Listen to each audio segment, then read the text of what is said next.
Welcome back to What Are Noobs with General Disturbance.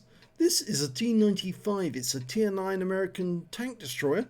It's located on the south spawn of Tundra under the command of Andromedaa.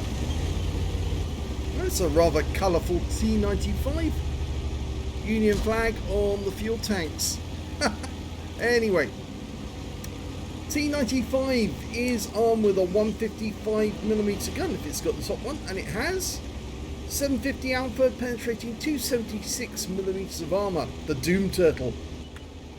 Okay, well, he's proceeding over to the hill.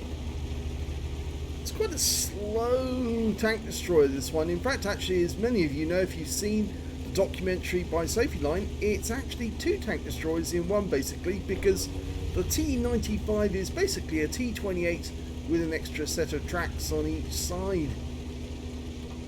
There's only one at the moment in existence, and that's at Fort Benning. And you can watch and see the T95 in the documentary. I'll leave a link to the documentary if you want to have a look at it.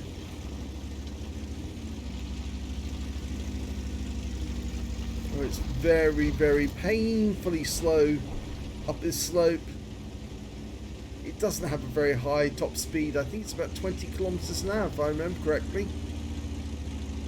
Although you might be able to get it going a bit faster going downhill.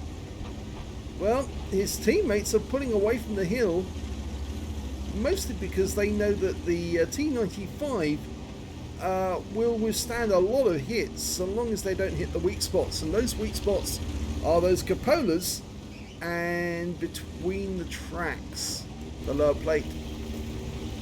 Okay, well, who's his first target going to be? Well, the Carnarvon bounced around off him, and his first shot did not go into the Centurion, but they're not going to have much luck trying to penetrate him as long as he keeps moving about. Oh, well, he managed to get one in to kill the driver. Amazed. But that probably will be the last shot they get in. Yep. A lot of damage. Oh, he got another one in. Whoever that player is, he knows how to aim accurately at the weak spots. Well, he's fixed the driver. And, well, the enemies pulled back because they know full well that just one shot can be enough to cripple an enemy tank in the battle. And in fact, that Centurion could go out the battle with just one shot. The Skoda is definitely very weak. He's a one shot. And Andromeda's teammates are now getting in on the action.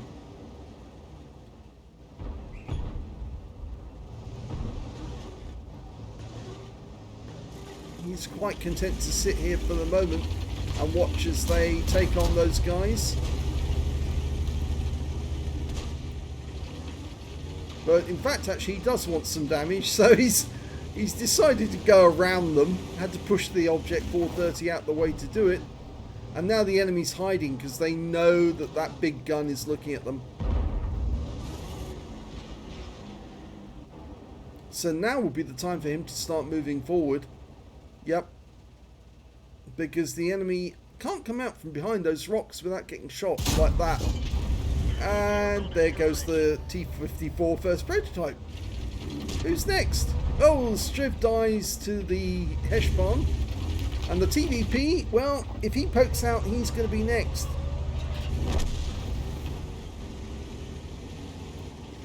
So, Andromeda's taking a wide approach around this corner. Turning side on to the TVP may not be a completely smart move, but well, it's the only way really to get shots on some of these enemies who've gone hull down a short distance away. It's the only way to protect themselves. And they're still bouncing rounds off him. Okay, Centurion. Dead. That didn't take very long. The reload's a bit of a problem. It's 15 seconds, but then it is a 155mm shell. It's not a small shell, it's a big one. And that's why it requires more than one loader. Okay, if he pokes over that rise, the Striv is probably going to have a chance to shoot at his lower plate. So he's backing up so he can go around. And whilst he's doing that, he's going wide. That's it. That's perfect. It's the easiest way to do it. And the Progetto pops up to have a look, decides it's not worth taking a 155mm round at this stage. And now Andromeda's going off Centurion. He puts one in. It's a low roll, 732, but it's still a big hit for the Centurion, or the Carnarvon rather.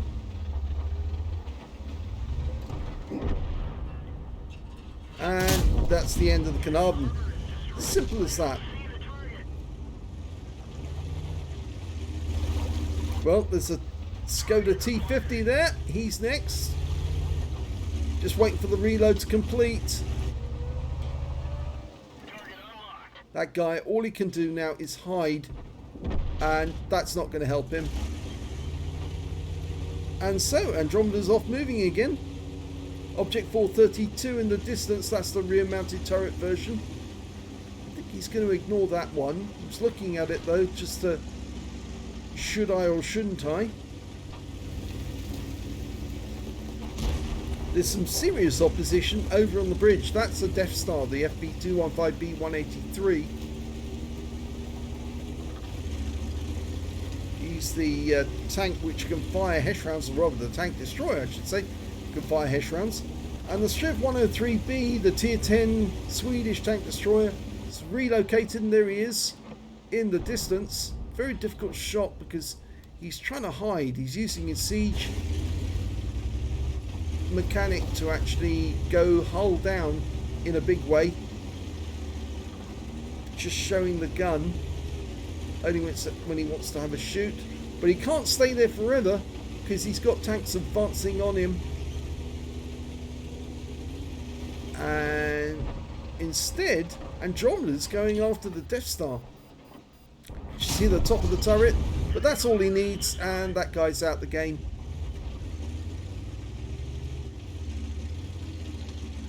Progetto comes into sight. He's got a shot. Oh, not anymore. And our Object 430 dies, unfortunately, to the Progetto. There's only 3 enemies remaining now, but there's 6 left on our team. Correction, 5 left on our team. So it's by no means settled at this moment. The trouble with the Progetto is that it's quite quick. He can run away from a Doom Turtle.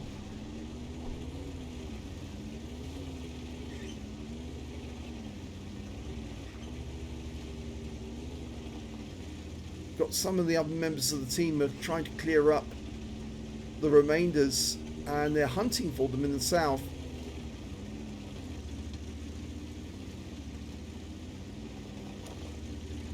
The Progetto on our team is still in contact with the enemy, or still being spotted. And there he is, the Progetto. Oh, we just lost our Progetto, and now the score is even.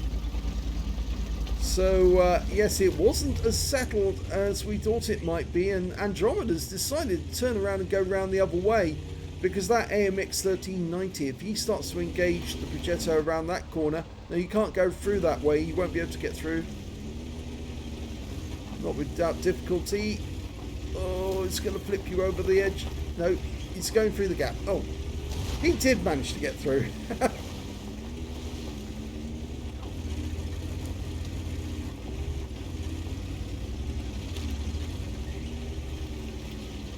Well, the best thing for him to do actually is, instead of engaging the Progetto, will be to engage the T30 and the AMX 1390. Unfortunately, the T30 has got a similar gun to the Doom Turtle, 155mm if he's got the top gun. And we just lost the HESH barn, killed by the Progetto. So this is looking very dicey now. Somewhere in amongst the mining village, there's the T30. Let's have a look. No. no shot at the moment, but he might pop out from behind those buildings. He needs to take a shot at us. And there is the 1390. He relocated very quickly. He tried an auto aim, but it's not going to work. And this 1390 is going to be a bit of a pain otherwise. He's actually driving straight away from us at the moment, but he managed to get into cover quickly enough. And now the Progetto's having goes at him from the hill.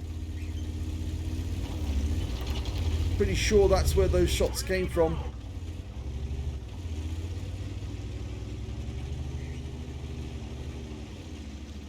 But now he's in the enemy cap.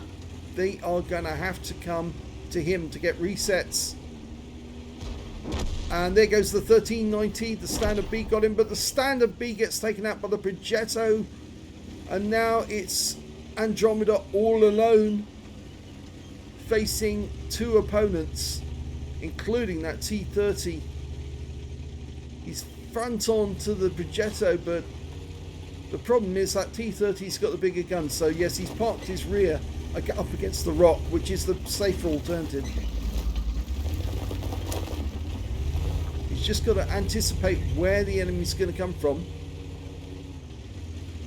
And that's pretty difficult actually at the moment, because there are just so many routes that the enemy can come from. Now that brings down the incentive for the enemy to shoot him in the cap. There's the T30. And oh, lovely. He blocks that one. And we know now where the Progetto is, but the Progetto will probably try to catch him in a crossfire. He's backing up against the rock again. T30 is definitely going to try and hide behind that rock.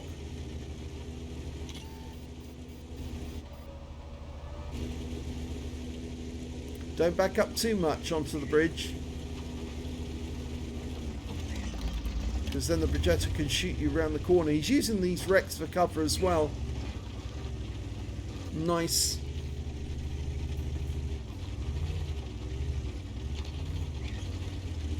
At the moment, because he's in a disadvantage, all he can do is play defensively. And that Progetto is taking a huge risk. Gets too close, Andromeda will nail him.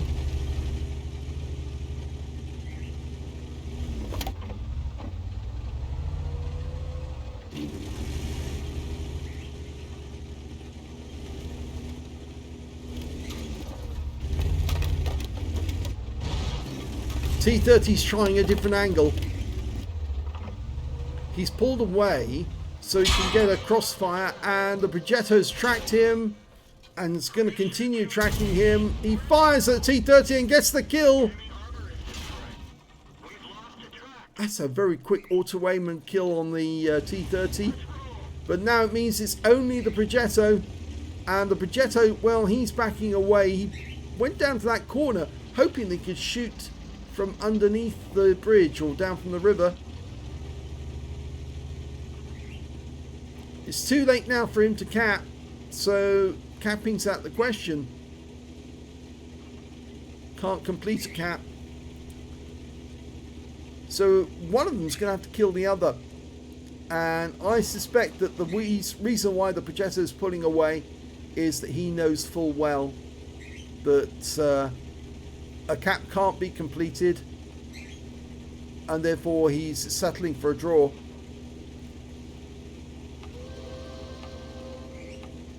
I'm not sure why Andromeda is going into the cap, other than maybe he's trying to bait the enemy tank to coming towards him to get that defender medal. And there he is in the distance. Now, Andromeda's very practiced in the T95. He's been playing it a lot. So I think he's anticipating him coming around that corner, taking a pot shot. Yes! Nicely done! Ends up with a top gun and wins the game. What a mistake for the Progetto to make. Very well played. Let's have a look at the end of battle stats. It's an ace tanker for Andromeda in the T95. He managed to get a shell proof for blocking more damage than the hit points of his own vehicle, a duelist for taking down 2 tanks who damaged him, and a fire for effect for doing more damage to the hit points of his own vehicle. He got a cool headed for blocking 10 or more ricochets or non-penetrating shots in a row, a steel wall for blocking the most damage in the game, and a top gun for getting at least 6 kills. And his win rate from that battle was 5,464, which is Super Unicum standard. So let's have a look at team score. Well, highest damage in the game? No. Unfortunately, that went to the Progetto, 4,257 hit points of damage. He got a Nichols medal, so he must have killed all of our light tanks in that game. The Andromeda managed to get 4,077, which is the second highest damage, and the third highest damage went to the Death Star with 3,885. When it came to kills, it was Andromeda with 6 kills, 5 kills to the Progetto, 3 kills to the Progetto on our team and the AMX 1390. And when it came to base XP, it was Andromeda with top with 1,331, 1,132 to the Progetto and 930 to the other Progetto. He fired 10 rounds, got 9 direct hits, 8 penetrations, damage of 4,077 hit points, all of it close range. He actually received 13 hits from the enemy, 2 of them were penetrations, 11 non-penetrations, and block damage of 2,660 in total.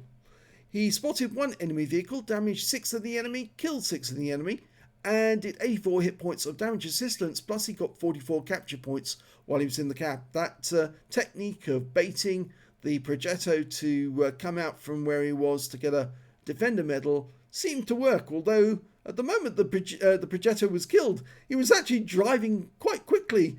So I'm not sure if he was actually trying to take a shot or trying to get to a new position so he could shoot Andromeda in the cap.